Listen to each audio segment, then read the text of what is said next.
Much of what we learn about science, nature, and the environment happens outside of school and beyond the walls of museums, zoos, and nature centers. I have worked as an independent environmental professional for many years and know there are others like me who interact with the public in communities worldwide.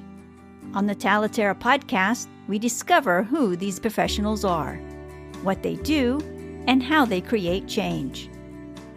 Why do I focus on independent professionals? I focus on them because they move freely through communities. They move freely between schools, organizations, businesses, programs, and other informal learning environments. They are positioned to meet the public where they are, and this is powerful. Thank you for joining us today. I'm your host, Tanya Marion.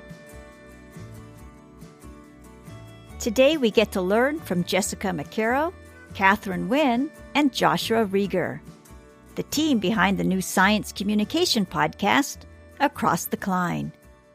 This podcast is the latest outreach vehicle for SciComm at UCR, the student-led science communication group at the University of California, Riverside. Founded in 2019, SciComm at UCR was established to explore creative approaches to science communication. The Across the Cline podcast has a smart format, and I'm excited to introduce you to it today. We'll hear how SciComm at UCR works with graduate students across disciplines and find out what they'll be sharing with Riverside residents this spring. Let's join my conversation with Jess, Catherine, and Joshua. Thank you, Jessica and Catherine and Joshua, for being on the show today. Can I ask you to introduce yourselves to listeners, please? So, Jess, you'd like to go first.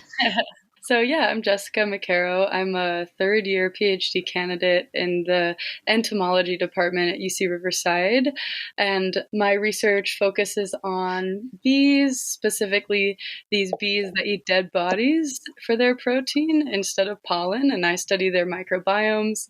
In addition to that, I do a lot of science communication stuff, the president of the UCR SciComm group, which is why we're here today actually talking about our podcast for that group. So that's a brief introduction. How about you, Catherine?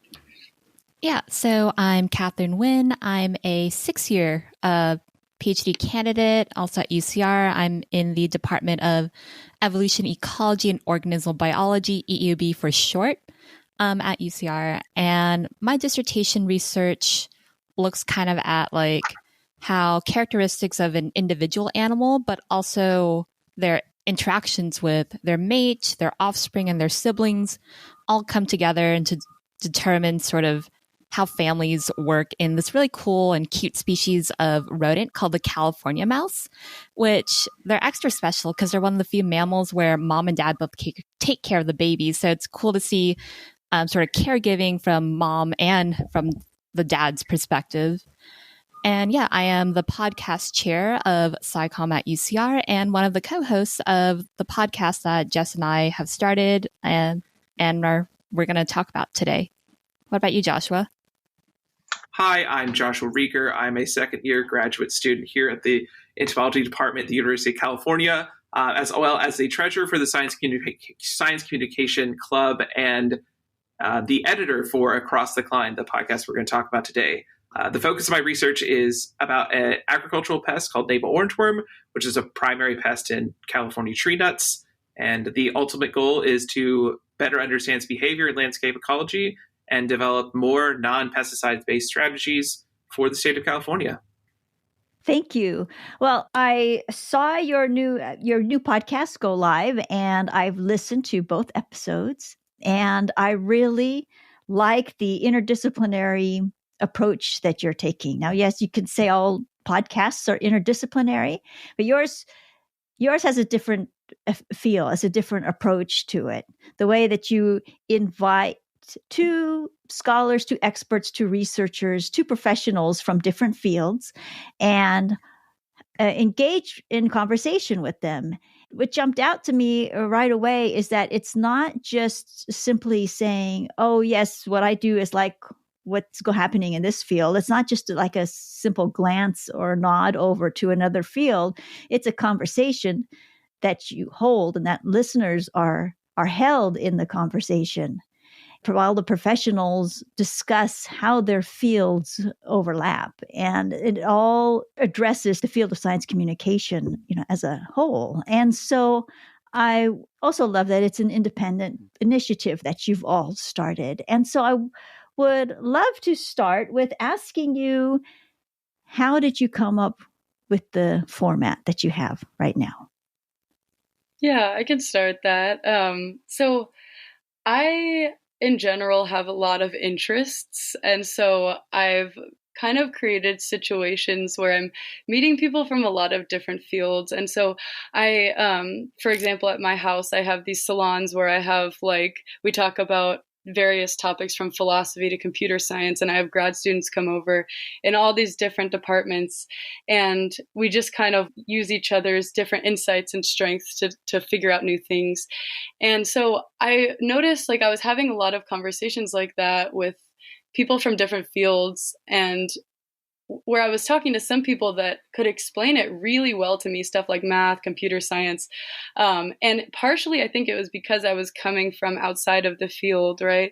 And so I wanted to create this situation where it's somebody who's curious about another person's discipline from outside of it, so that even though it's like a conversation that you're having, there has to be this easy way to explain your field to somebody outside of it. And so I just was having a lot of conversations like that and meeting a lot of people that were able to do that well. So then I brought this idea to the UCR SciComm group on campus.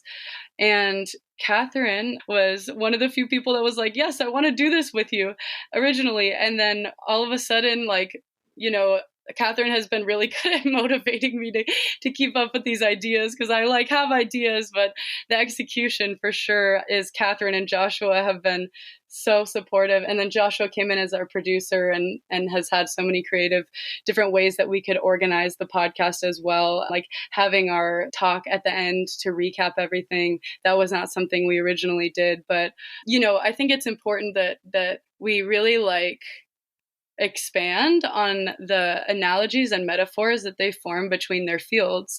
With the last episode that just got released yesterday, there was so many analogies to science fiction, fantasy story writing, and how we think about species interactions and ecology. And so to have them explore that and be like, oh, this reminds me of this in my field. That's all we can hope for, is just seeing what reminds each other of what, and just the new things that you can discover when you put seemingly contradictory things into this comparisational framework, So I guess that's kind of how it got started. Catherine and Joshua, do you have any other from your perspectives? I vaguely remember this was middle of 2020. We were all, sitting at home, and out of nowhere, I was just thinking to myself, oh, it'd be fun and kind of a silly scheme for me to, one day if I ever become famous, interact with my favorite celebrities would be just to talk science to them. So talking science to my favorite musicians or my favorite visual artists. And then I think one day during one of our SciComm at UCR meetings, Jess brings up her idea for this podcast. I'm like, wait, I kind of came up with this last week as well. And that's how Jess and I connected and started this. And for me personally, as someone who is a scientist, but loves other fields outside of biology, I love just watching documentaries on history. I watched one about the origin of the number 0 2 weeks ago. And I also do a lot of art and music in my personal life. So it's kind of taking this idea that a scientist only does science, but then broadens them out to a whole person that has other interests beyond what they're researching. And yeah, I think Jess has been such a great co-host, and I love the combinations that we come up with together. And I always love Joshua's ideas as well, such as having our commentary at the end, all of his funny little inserts, because I think, for a podcast that is a conversation between two people, it is easy to get kind of bogged down with talking and just like trying to have a quote unquote serious conversation, but we're all here to have fun and get to know each other in a very casual environment. Yeah, I love, like I said, the interdisciplinary nature of this. And what I like about it, well, a couple of things I like about it. One is that it's easy for the listener to make the different connections with things that they first didn't think were connected. I think it helps with the cross-cutting concept of the next generation science standards, the STEAM audiences and all that, to see connections between fields. And I think that is beneficial for not only K-12 teachers, but also for all the educators out there who work in informal learning environments. You really do, I think, a very nice job of holding the listener and helping them navigate through the discussion and the tension of trying to see the links between different fields. And so, Jess, what role do you see Across the Cline playing in science communication? I see it as a really fun synthesis of a lot of my goals in science communication, which is, for one, like subjectifying science and scientists, giving them personalities, involving emotionality and opinions, because this is something we talk about because we have a science communication reading group as part of the SciComm at UCR. And this is something we've read a lot about, is like bringing emotions and the person into science as a strength instead of a weakness, because traditionally it's thought of as, not particularly credible if it's a person. We're trying to be objective, right? But because objectivity isn't possible as long as humans are doing science, I think that if we like embrace this humanness of science and treat it as a strength, we can have like a richer experience of understanding science, right? So I think Across the Cline is definitely doing that in the sense that it's bringing on actual scientists. We're getting to know them personally, see how they talk about things. And then also in terms of having the actual scientists see connections for themselves. I started this because I felt like the more I talked to other people in different disciplines that seemed really different, the more like new ideas I had in my own field. So I see it as a way to foster collaborations between very seemingly different disciplines. And I see that as an important source of novelty when, in general, like when you put two people or two concepts together that really have never gone together, and then you're forced to ask yourself, okay, what do we share in common? And if you've never been in that kind of comparison before, you don't see certain things. So I think that, even for the scientists themselves, like they're able to, especially with the conservation episode, they're able to be like, okay, well, let me pull some of these concepts from your field and see how they apply to mine. And they can expand how they can see their own fields. So I see that as another benefit to the actual scientists. And then, I guess in terms of science communication, I mean, we always end up recapping at the end of our podcast episodes. It always becomes about science communication itself, but we're also recapping for ourselves, like what can we learn? On our last episode, we learned from Rachel that it's not necessarily about like being objective in her field. It's not getting at a universal truth. It's like getting at these like truths that are true to each character in her novel, right? And so we're trying to think, even from the content of our episodes, how we can incorporate those concepts into science communication themselves, what it looks like to be like a reliable narrator, but still have emotions. And so we're just trying to like push the boundaries of how science is communicated, because where I learn the most is in these just casual conversations with people where I'm just like, I want to know more about what you do. And then my brain will just instinctively be like, oh, that reminds me of this. And as part of the last question, one of the things we were thinking about when we started this was just taking words that two fields share. So we noticed like the word evolution kept coming up in physics and in biology and obviously like evolutionary biology. And so we wanted to like, use those same words as a starting point to see like how the two fields think about them differently. And I think we've kind of done that with conservation too. So it's really like, how can we expand this concept of conservation or evolution more by bringing in like metaphors to other fields? But I'm sure Catherine and Joshua have some interesting answers to this as well.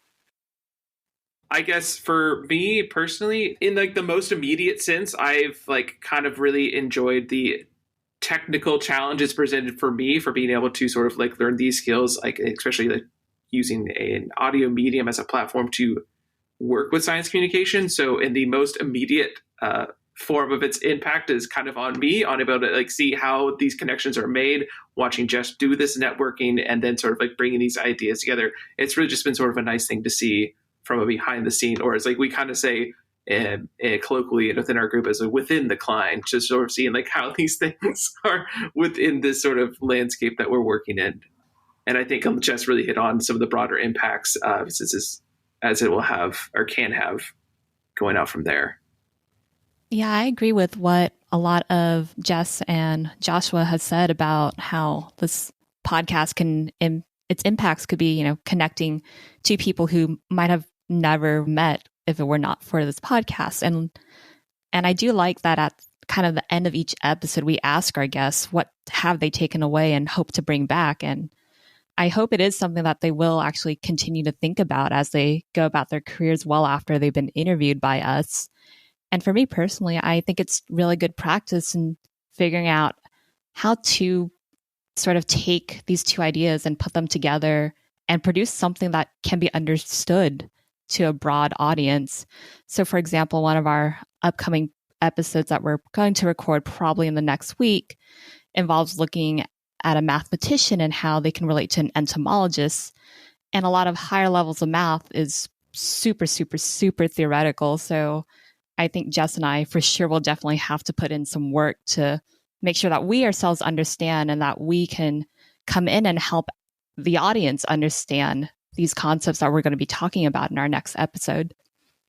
One other thought I had just from what you were saying, Catherine, about like hopefully they take it and think about what they learned, but not even just necessarily the content that they learned from each other. I think it's important too, like taking on like a new lens. Like I have this when I read really influential books, like that make me just like filter the world differently. And so I think that once you have like new concepts, you can take on a new lens and literally see things differently. So yeah, that's an important point too. Yes, absolutely. You see things differently. Because when I finish listening to your episodes, then I am thinking about other fields and just the really good points that both guests bring up. So how did you come up with the name? And for listeners who are unfamiliar with the field of organismal biology, can you explain the word Cline as well? So Catherine might have to actually jump in at some point to talk about sort of how it's used in organismal biology, but the name itself sort of came from when I was learning or getting certified for scuba diving. You actually can do that through UCR for relatively cheap, which was really nice.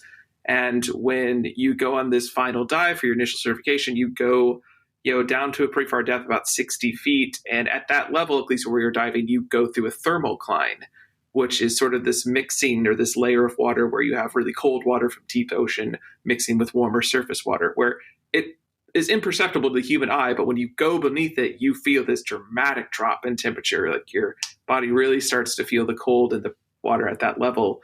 And so when we were talking about all these different ideas of how do we bring together these two seemingly different fields into this most cohesive landscape, like this most cohesive conversation, well, like that really is sort of like resonating with me of like, going across or this Cline. And there's also halo Clines as well, like in a similar thing where you have different salt densities in the water. You can kind of look like a little lake is underwater. So yeah, there was this physical property of a Cline that we sorted to bring in together. And then Catherine had the biological knowledge of what a Cline means as well that kind of helped fill out the idea and explain it. So Catherine, you want to jump in on that? Yeah, so in biology, a Cline, kind of similar to what Joshua just explained to us, is like a gradation in some sort of trait, usually over a geographical landscape.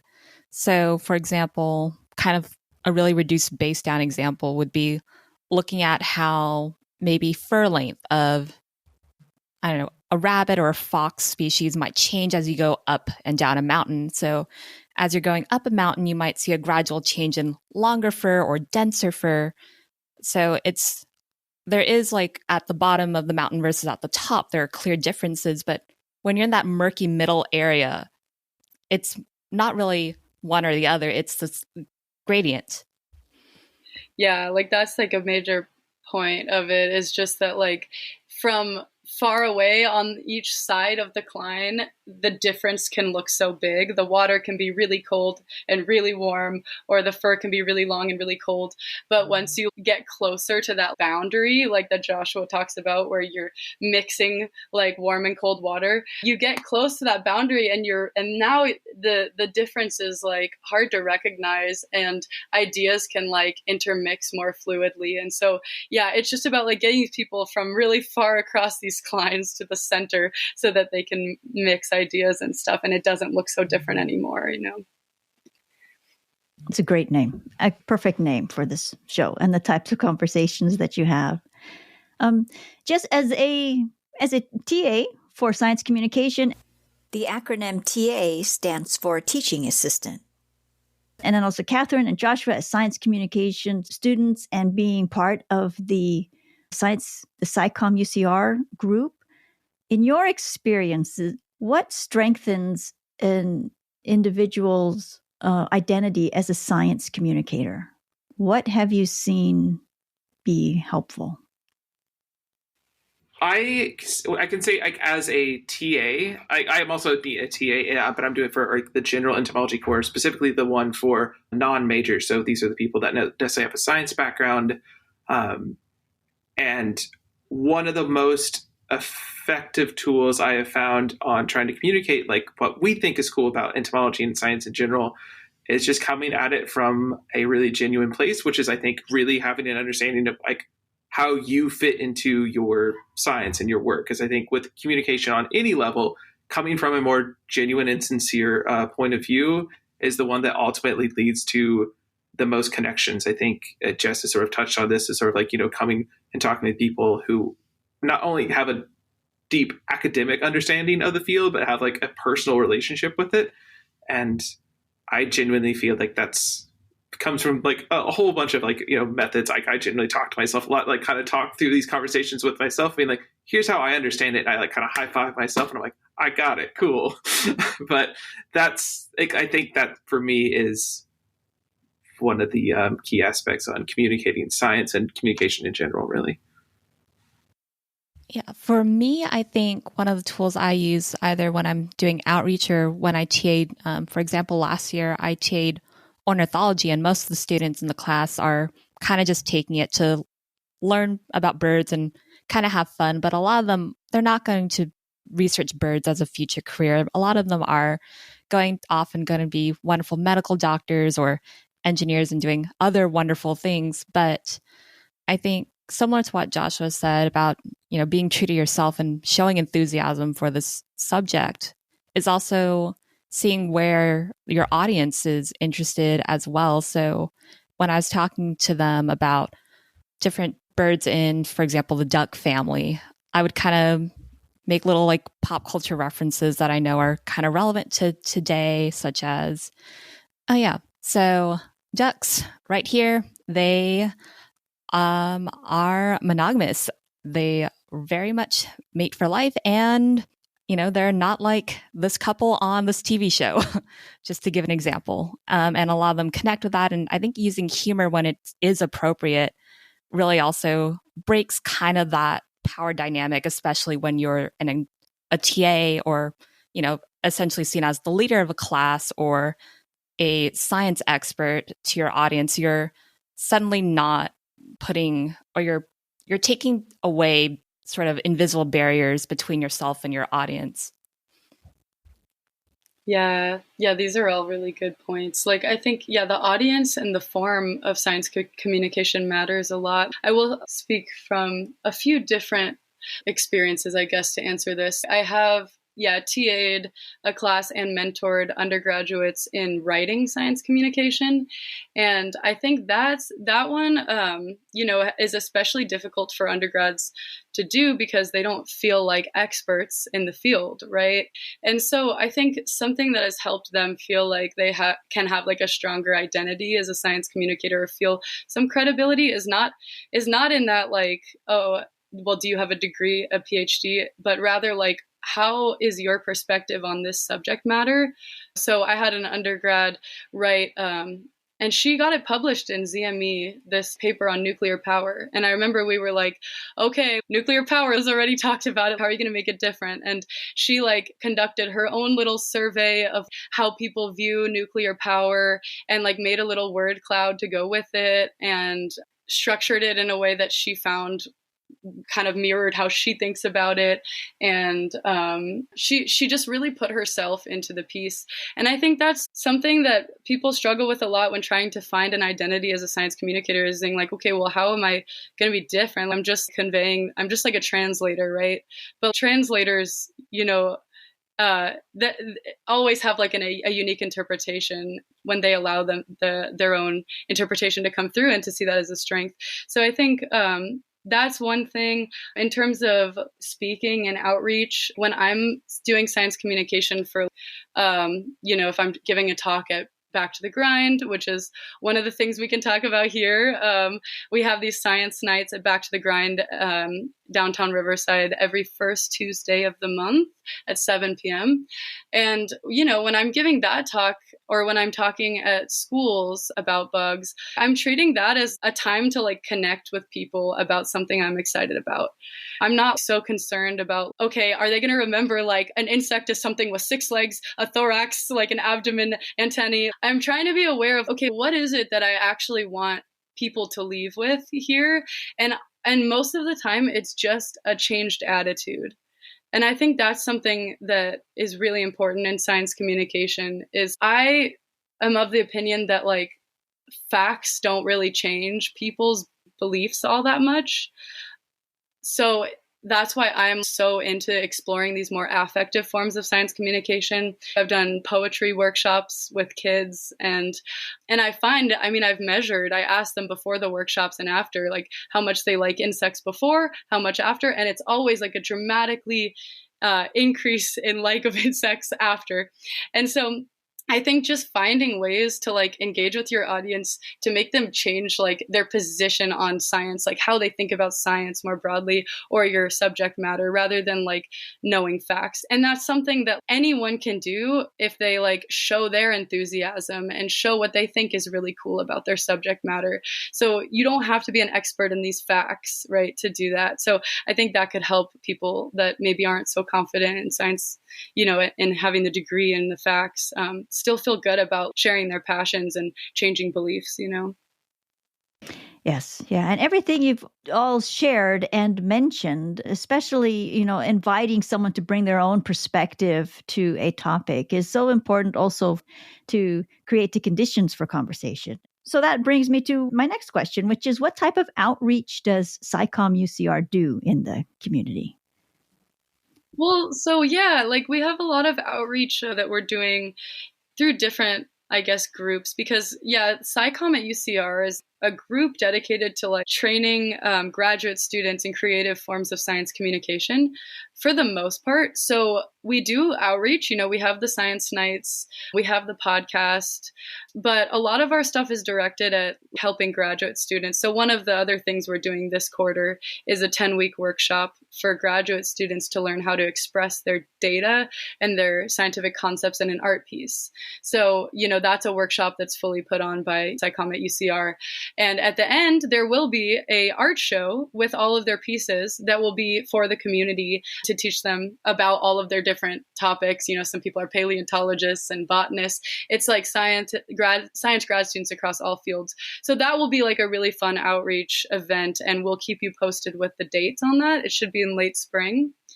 Other than that, I mean, Joshua and I are in the entomology department at Riverside. So entomology department there is known for having really strong outreach. Our first year of grad school, we were paid actually, like our salaries came from doing 200 hours of outreach. So we have these connections with schools to go basically to classrooms and teach them about bugs, have them hold bugs. I personally am doing an arts outreach fellowship that I just got independently. So that's where I'm doing these insect poetry workshops. And so, yeah, like they're, it's all coming from different avenues. And I'm sure Joshua and Catherine have their own avenues as well, if they want to speak on that.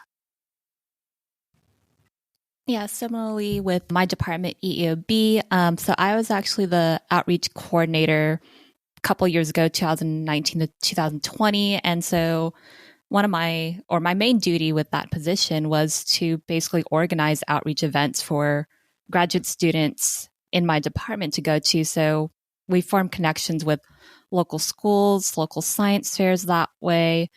And something I ended up starting was a local or a monthly farmers market booth for us to go out and have a table and just chat with people that are visiting the farmers market about various things once a month. So we talked about, what birds you can see during the winter, because lots of birds migrate through California during that time.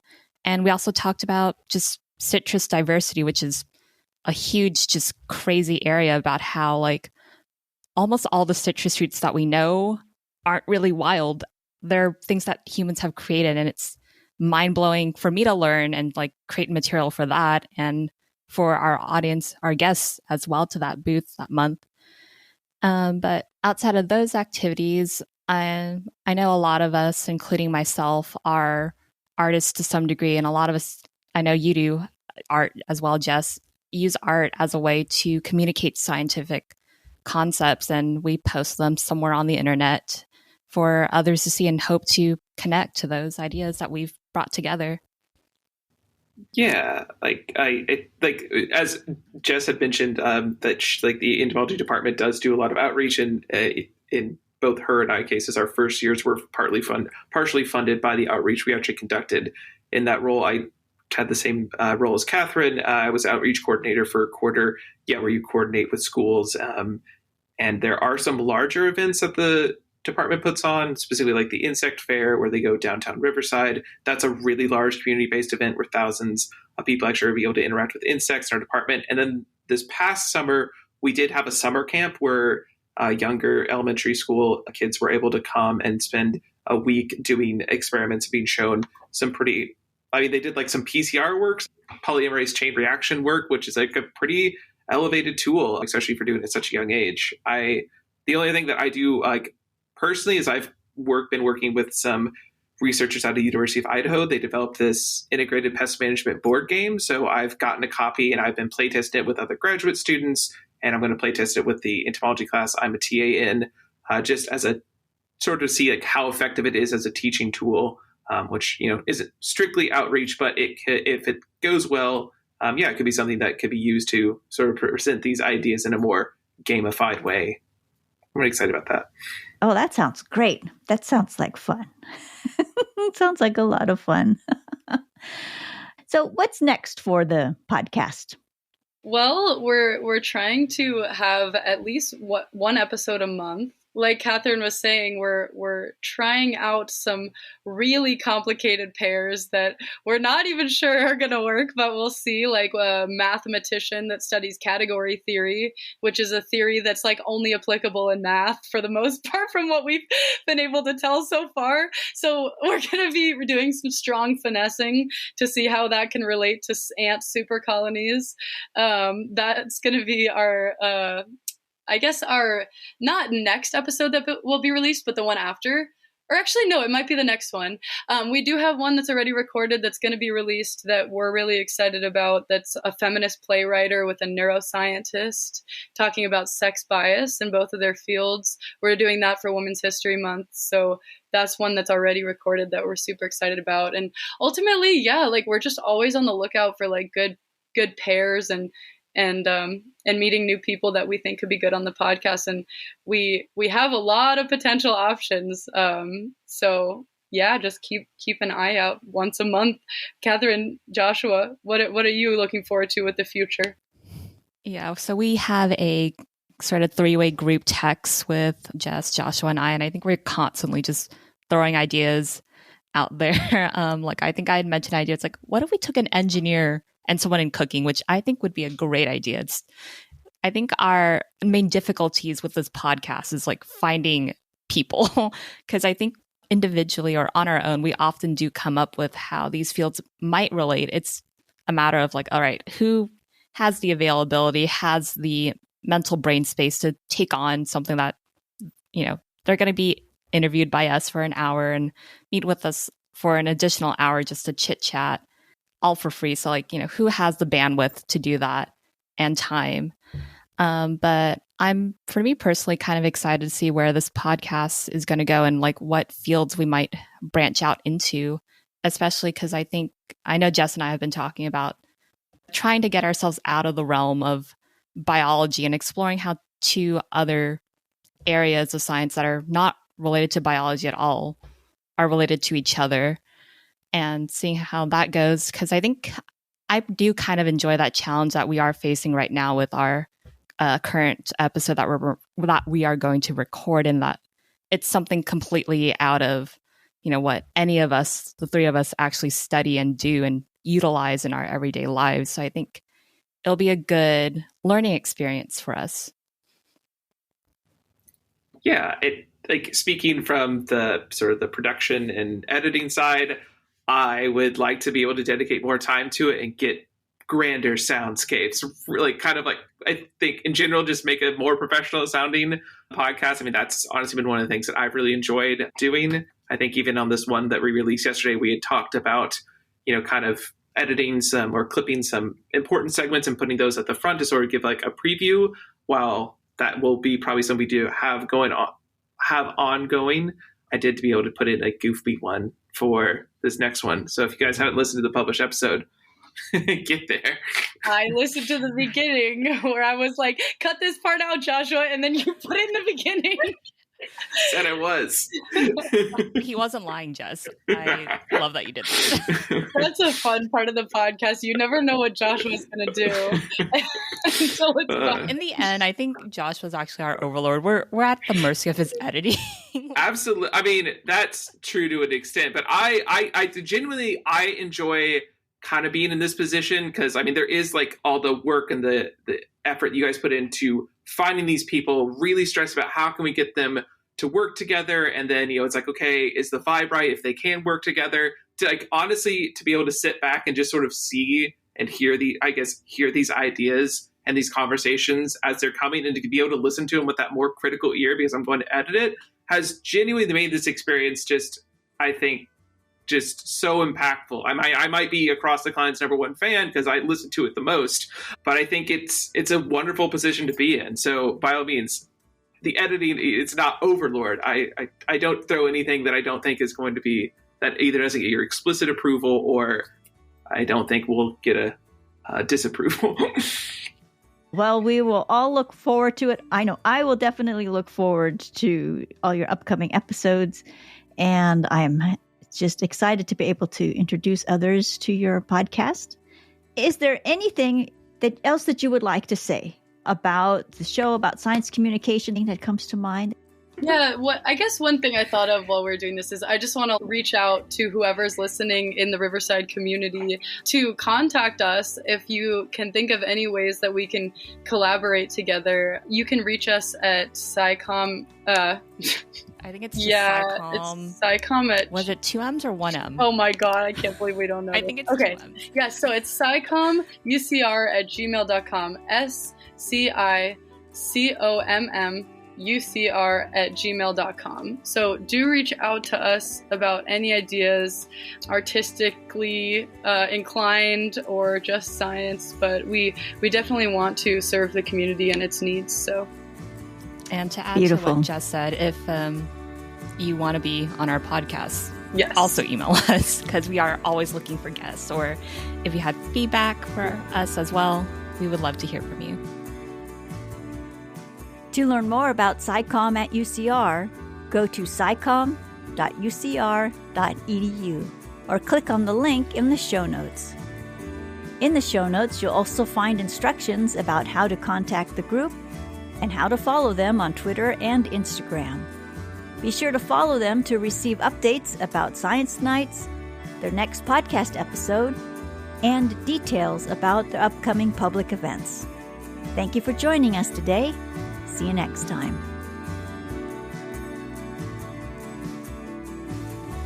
Talaterra is a podcast for and about independent educators working in natural resource fields and environmental education. If you enjoyed this episode, please share it with friends and colleagues. Thank you so much for joining us today. This is Tanya Marion.